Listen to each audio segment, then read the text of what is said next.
Milking the Rhino explores the conflicts between environmentalists who want to protect endangered species and rural African villagers who live off the land.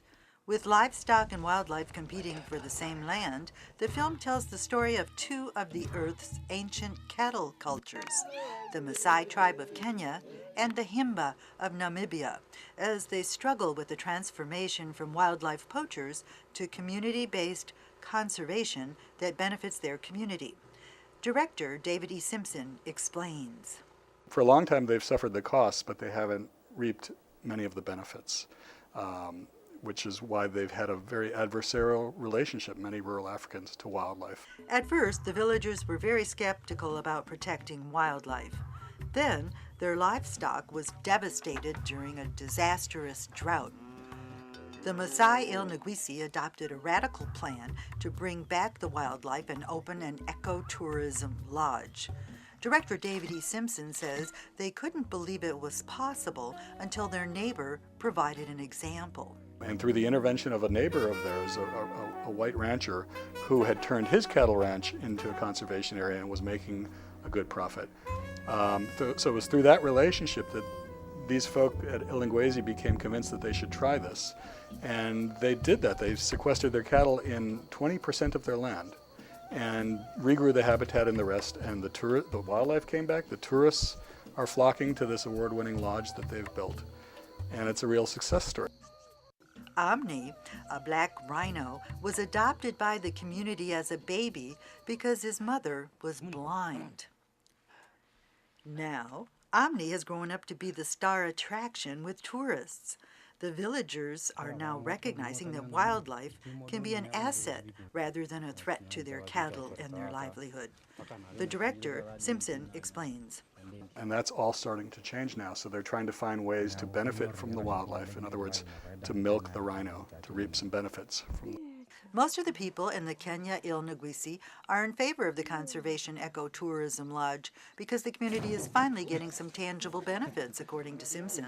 The lodge has been employing people and feeding profits to the community, and those profits end up as public works, a clinic, roads, transportation, schools, new teachers.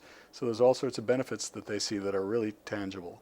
And they've figured out how to balance their traditional lifestyle of cattle herding with ecotourism, and the tourists, of course, come for the wildlife.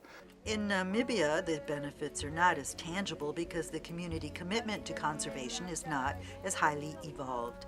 The film captures a controversial community debate after some cattle herders killed 2 lions. One cattle rancher complains that lions near his cattle will cost him money. NGOs are educating the community about the value of the lions in attracting tourism. Lion expert Flip Sander has been tracking each individual lion's movements and genealogy for over 15 years. I just want to say 1 or 2 things about the incident so everybody understands what is the story with these lions. In January 2002, 2 female lions, they give birth to 8 cubs. We've got a genealogy chart of exactly who belongs to who, and that's the basis of our understanding. And this is the information that we relay to the communities, and they are identifying with these individuals. Puros will get up and say, "Where are our lions?" And they say, "But where's the old female?" "Oh no, she's there, she's given birth." "Ah, great, she's given birth to another litter." So that association, it's a wonderful thing.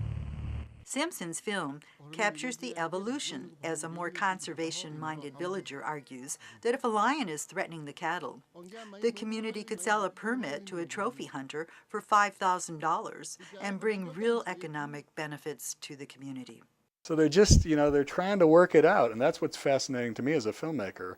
That's why I wanted to do the project. I mean, I love the animals as much as the next guy, but I was really interested in the cultures and how they're in this rapid transition.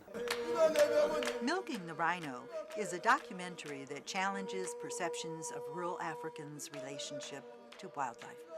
Carolyn Turner, Travel World.